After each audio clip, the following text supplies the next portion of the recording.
Video शुरू करने से कबल तमाम दोस्तों को मेरी तरफ से अस्सलाम वालेकुम। आज की इस वीडियो में हम सैर करेंगे लिबनान की और लिबनान के बारे में वो तमाम बातें जानेंगे जो आज से पहले आपको किसी ने भी नहीं बताई होंगी। लेकिन वीडियो का बाकायदा आगाज़ करने से पहले तमाम नए आने वाले साथियों से गुजारिश है कि YouTube पर मौजूद हमारा चैनल जानी टीवी ज़रूर सब्सक्राइब करें और साथ मौजूद घंटी की अलामत को भी दबा दें ताकि हर नई आने वाली वीडियो का नोटिफिकेशन आपको मिलता रहे। दोस्तों, लिबनान की अगर तारीख की बात करें तो लिबनान पर हर रंग, हर कौम और हर मज़हब के लोगों ने हुकूमत की। लिबनान कितना पुराना है इसका अंदाज़ा आप सिर्फ इस बात से लगा सकते हैं कि लिबनान का नाम पिछले 4000 सालों से ज़्यादा का अरसा गुजरने के बावजूद भी तब्दील नहीं हुआ। लिबनान के पहले दौर के लोग फनीकी कहलाते थे। ये वही लोग हैं जिन्हें सामी भी कहा जाता है, जिनके बारे में मशहूर है कि सबसे पहले हरूफ इन्हीं लोगों ने तरतीब दिए थे, यानी लिखाई की इब्तदा इन्हीं लोगों से हुई थी और पहल जहाज़ रानी भी इन्हीं लोगों ने शुरू की थी। इस खित्ते पर कई अंबिया मबूस हुए, इसलिए यहाँ हर मज़हब ने अपना रंग बखेरा है। इस्लाम के इस दुनिया में आने से पहले इस सरजमीन पर ईसाइयों और यहूदियों ने हुकूमत की और अपना राज चलाए रखा। 1120 से 1697 तक मान ख़ानदान ने इस सरजमीन पर हुकूमत की, जिसके बाद शहाब ख़ानदान इस खित्ते पर काबिज हुआ, जिसने 1697 से 1842 तक लबनान पर हुकूमत की। इस दौरान इस इलाके की तजारत में बहुत इजाफा हुआ। ख़ास तौर पर इस दौर में यूरोप के साथ रेशम की तजारत होती थी। लिबनान एशिया के एक सिरे पर मौजूद है और यूरोप से जुड़ा हुआ है, इसीलिए लिबनान में कई सदियों से यूरोपीय अक़वाम जैसे वो तमाम अवामल पाए जाते हैं जो मुसलमानों के नज़दीक गुनाह कबीरा समझे जाते हैं। शहाब ख़ानदान के राज के दिनों में लिबनान से तजारत तो होती थी, मगर तजारत के लिए बंदरगाह फ्रांस की मागसाई बंदरगाह इस्तेमाल होती थी। इसीलिए आहिस्ता आहिस्ता फ्रांसीसी असरो रसूख इस इलाके में बढ़ने लगा। फ्रांस और बरतानिया ने एक तरफ तो सल्तनत उस्मानिया यानी तुर्की को लबनान की तरफ उभारा और दूसरी तरफ लबनान के मारूनी ईसाइयों, दारूज और मुसलमानों के दरमियान फूट डाल दी। हत्ता कि लबनान में बगावत और खाना जंगी ने अपना सर उठाया, जिसका फ़ायदा उस्मानियों ने उठाया और लबनान पर अपना इक़्तिदार मुकम्मल तौर पर कायम कर लिया। उस्मानियों के दौर में यूरोपीय अक़वाम ने एक मुआहदे के तहत यहाँ तबलीग की इजाज़त हासिल कर ली, जिसका नुकसान ये हुआ कि तुर्की की खिलाफत के दौरान ही यहाँ पर एक आज़ाद मारूनी ईसाई इलाका कायम हो गया था। उस्मानियों ने मुल्क के अंदर खाना जंगी होती देखी तो लिबनान को मुसलमानों, ईसाइयों और दरूज मज़हब के लोगों की आबादी के हिसाब से तकसीम कर दिया, मगर इसके बावजूद भी खाना जंगी को ख़त्म तो दूर कम भी ना किया जा सका, जिसकी एक बड़ी वजह फ्रांस की मारूनी ईसाइयों की मुसलसल इमदाद करना थी। पहली जंग अज़ीम के दौरान जब उस्मानी सल्तनत अपने ज़वाल का शिकार हुई तो उस्मानियों के बनाए हुए लबनान के 5 अज़ला को लीग ऑफ नेशंस की तरफ से फ्रांस को सौंप दिया गया। ये वही लीग ऑफ नेशंस थी जिसे बाद में अक़वाम मुत्तहिदा का नाम दिया गया था। फ्रांस ने हस्बे साबक मारूनी ईसाइयों को सबसे आगे रखा। 1932 में फ्रांस हुकूमत ने मुल्क में मरदमशुमारी का ऐलान किया। मरदमशुमारी का हक सिर्फ उन्हीं लोगों को हासिल था जिन्होंने अपने शनाख्ती कार्ड बनवा रखे थे। मुसलमानों और दरूज लोगों की एक बड़ी तादाद ने शनाख्ती कार्ड नहीं बनवाए थे। उनका ख्याल था कि अगर शनाख्ती कार्ड बनवाते हैं तो हम फ्रांसीसी हुकूमत के ग़ुलाम माने जाएंगे। 1932 में होने वाली मरदमशुमारी के दौरान मुसलमान 57%, ईसाई 40% और 3% दरूज लोग थे, मगर फ्रांसीसियों ने सुन्नी जो उस वक्त की आबादी का 27% और शिया 30% थे, दोनों को मुसलमान करार देने की बजाय 2 अलग अलग मज़हब के पैरोकार बना दिया और हुक्मरान यानी सदर का ओहदा मारूनी ईसाइयों को दे दिया। सदर जिसके पास सारा इख्तियार होता था, मारूनी, वज़ीर आज़म सुन्नी और स्पीकर शिया मुंतखब किया गया। और आज तक ऐसा ही होता आ रहा है। दूसरी जंग अजीम के दौरान जब जर्मनी ने फ्रांस पर कब्जा किया तो लिबनान आज़ाद मुल्क करार पाया। यूं 26 नवंबर 1941 के रोज़ लिबनान ने अक़वाम मुत्तहिदा और फ्रांस की बनाई हुई इस हुकूमत से आज़ादी हासिल करने का ऐलान कर दिया और 2 साल बाद 22 नवंबर 1943 को बाकायदा तौर पर आज़ादी हासिल कर ली। 1946 में काबज़ फ्रांसीसी फ़ौज के इनखला का अमल शुरू हुआ।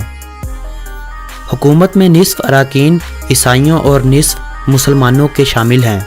1932 के बाद से मर्दमशुमारी तो नहीं होने दी गई क्योंकि मुसलमानों की तादाद काफ़ी हद तक ईसाइयों से बढ़ चुकी है। अब अगर मर्दमशुमारी होती है तो सदर का ओहदा मुसलमानों के पास आ जाएगा। सदर को ही ज़्यादा ताकत हासिल है। वज़ीर आज़म तो लुबनान के कानून में बराए नाम ही होता है।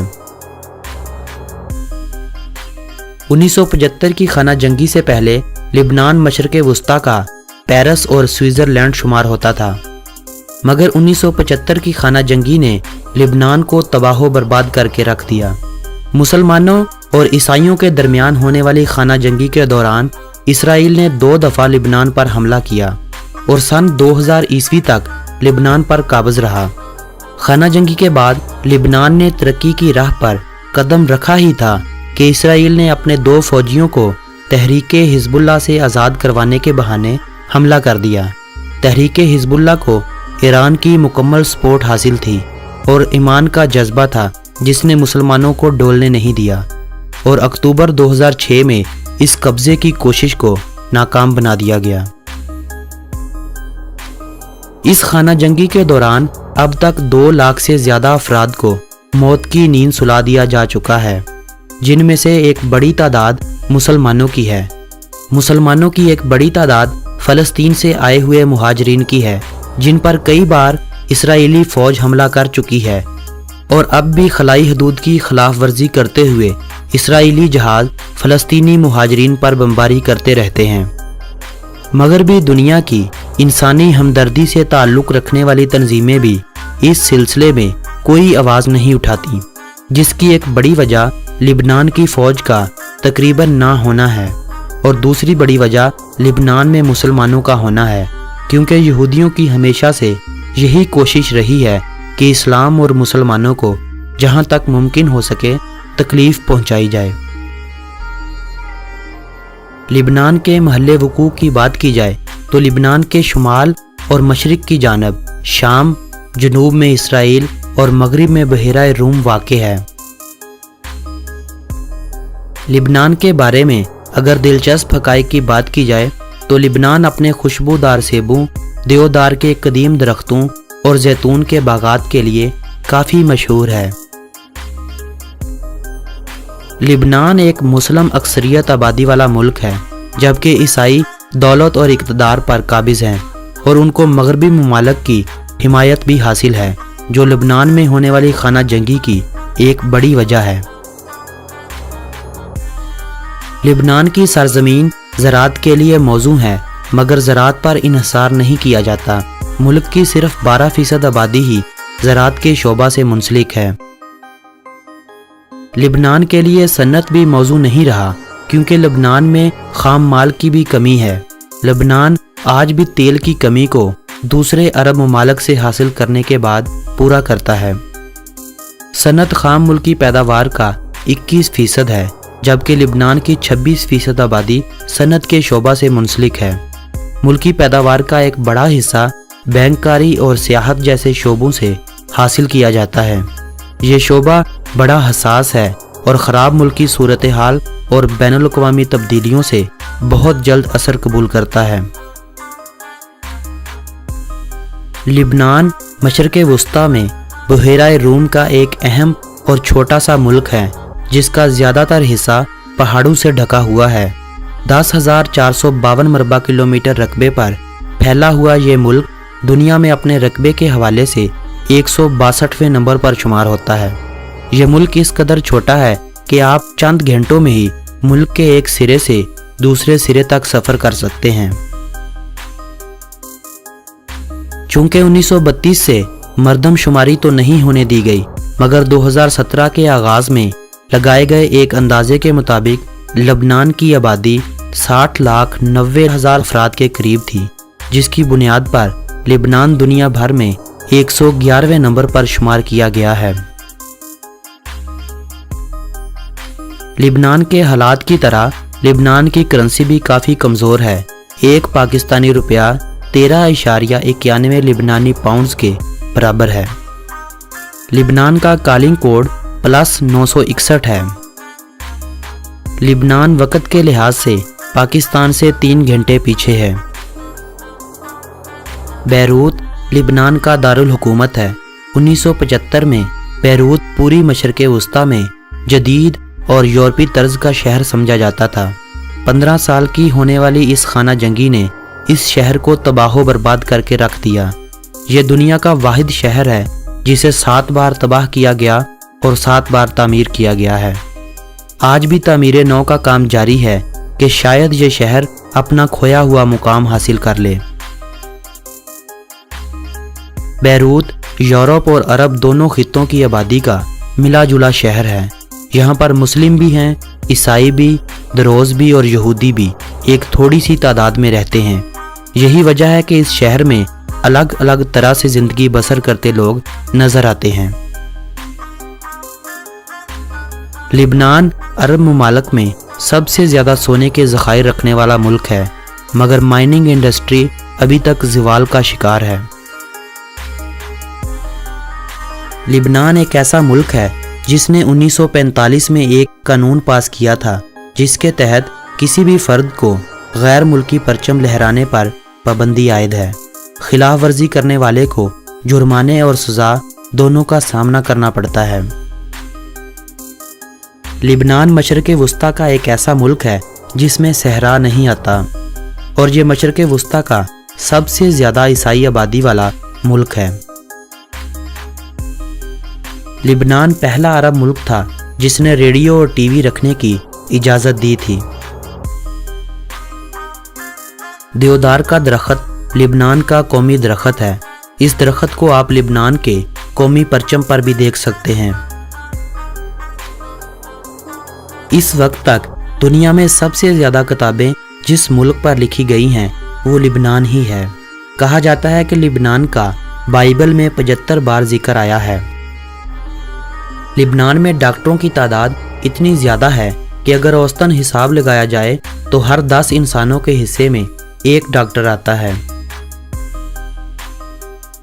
लिबनान पर आज तक 15 ममालिक 15 कौमों के लोगों ने कब्जा किया है। डेली पाकिस्तान की एक रिपोर्ट के मुताबिक बैरूत की एक अदालत ने हम जिन्स परिस्थिति जैसे अवामल को जायज़ करार देकर गैर मुस्लिम ममालिक को भी पीछे छोड़ दिया है। लिबनान का स्काई बार क्लब दुनिया के बेहतरीन क्लबों में शुमार होता है। Amy Anderson, Katie Kaliana, Jasmine और मिया खलीफा जैसी फाहिशा इसी सरजमीन की पैदावार हैं जिन्होंने नौजवान नस्ल को तबाह करने में कोई कसर नहीं छोड़ी है। यही वजह है कि लिबनान के बैरूत समेत कई इलाके ऐसे हैं जो मुख्तलिफ ममालिक से हर साल लाखों की तादाद में सियाहों को कुदरती हुस्न के अलावा जिस्मानी हुस्न देखने को खींच लाते हैं। 2016 में सियाहों की तादाद पिछले सालों की निस्बत तो काफ़ी कम थी, मगर फिर भी 36,57,515 अफराद ने लिबनान का विज़िट किया। लिबनान के तारीखी मुकामात, वीज़े के हसूल और लिबनान के बारे में रह जाने वाली बातों का तज़किरा हम लिबनान पर बनाई जाने वाली अगली वीडियो में करेंगे। यह वीडियो अगर आप लोगों को पसंद आई हो तो इस वीडियो को अपने अजीज़ो अहबाब के साथ व्हाट्सएप और फेसबुक वाल पर ज़रूर शेयर करें। हो सके तो मेरी हौसला अफजाई के लिए लाइक का बटन भी प्रेस कर दें ताकि मुझे इल्म हो कि कितने लोग मेरी इस मेहनत को पसंद करते हैं। अगली वीडियो तक अपने इस दोस्त को इजाज़त दें। अल्लाह निगहबान।